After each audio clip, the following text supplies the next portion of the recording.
An elderly cleaner tested kindness in the office. The ending shocked everyone. In Nigeria, people respect what shines. Money opens doors. Titles command silence.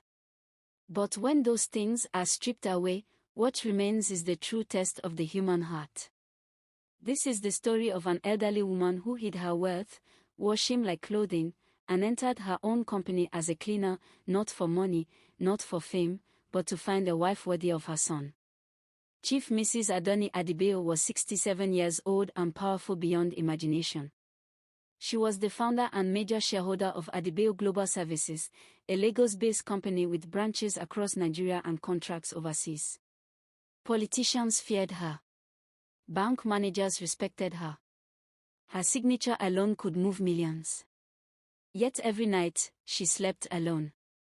Her husband was long dead, and her only child, Damalola Adebayo, had lived abroad for over a decade. He worked in Canada, earning well, respected in his field. But his love life was a constant source of pain. The women he dated were polished, educated, and ambitious, yet empty inside. One laughed at Nigerian accents.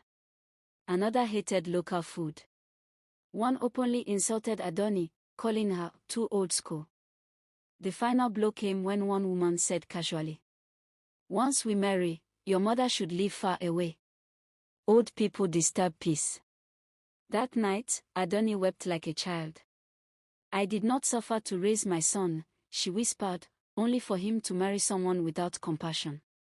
That was when the idea was born, humiliating, painful, but necessary. She would disguise herself. She would test kindness. She would see who truly had a heart. Adoni handed the company to her board temporarily. She left her Ikoyi mansion. She dismissed her driver. She rented a single room in Ajij, where power supply was unstable and water had to be fetched. She packed away her jewels. She removed her expensive wigs. She wore old wrappers and worn-out slippers. She bent her back. Her new name was Mama Sod. When she applied for a job as a cleaner at Adebayo Global Services, nobody recognized her. The same company she built now paid her minimum wage. The irony cut deep. On her first day, Mama Sod arrived early. She greeted everyone politely. Most ignored her. One young woman covered her nose and whispered, "These old people smell." A male staff snapped his fingers at her. "Cleaner. Clean here now." By midday, her hands were trembling. She scrubbed toilets until her knees hurt. She mopped floors until her back screamed. A group of staff deliberately littered the floor after she cleaned. "After all, it's her job," one said, laughing. Mama Sod cleaned quietly, swallowing her tears. As days passed, the cruelty increased. Some staff called her, "that useless old woman." Some poured trash on the floor after she finished cleaning. Some shouted at her for moving too slowly. One manager yelled, "If you can't work fast, go back to your village." Another day, hot coffee waste spilled on her leg from a trash bin someone dumped roughly. She cried quietly in the restroom.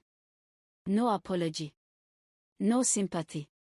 She reminded herself, this pain has a purpose. Among all the workers, one woman noticed. Her name was Zainab Bello. Zainab worked in customer relations. She was not flashy. She did not gossip. She watched quietly. She noticed Mama Soda's limp. She noticed the insults. She noticed the tears. One afternoon, a staff kicked a bucket from Mama Soda's hand. "That's enough," Zainab shouted. "She's old enough to be your mother." The office went silent. From that day, Zainab became Mama Soda's comfort. She brought her food. She gave her water. She spoke to her gently. One evening, Mama Sod broke down. Zainab held her hand. "God sees everything, Mama. Don't cry." Adoni nearly revealed herself that day. Mama Sod tested Zainab deeply. She pretended to fall sick. Zainab took her to the clinic. She claimed her landlord wanted to evict her. Zainab gave her savings. She said her son abroad was struggling. Zainab replied calmly. Money comes and goes. Character stays. Other staff mocked Zainab. Cleaner won't help your promotion. You're wasting your kindness. Zainab didn't care. Mama Saud told Zainab her son was coming home. He has no money, she warned. He has nothing. Zainab smiled. Love is not about money. When Damalola met Zainab, he was shocked. She respected his poor mother. She valued culture. She had a gentle spirit. Within weeks, Damalola said, "Ma, I want her, even if we start from nothing." That night, Mama Saud cried with relief. The introduction ceremony was simple. Staff attended casually. Then luxury cars arrived. Security men entered. Board members stood up. Mama Saud walked forward. She removed her scarf. Her posture straightened. Her voice changed.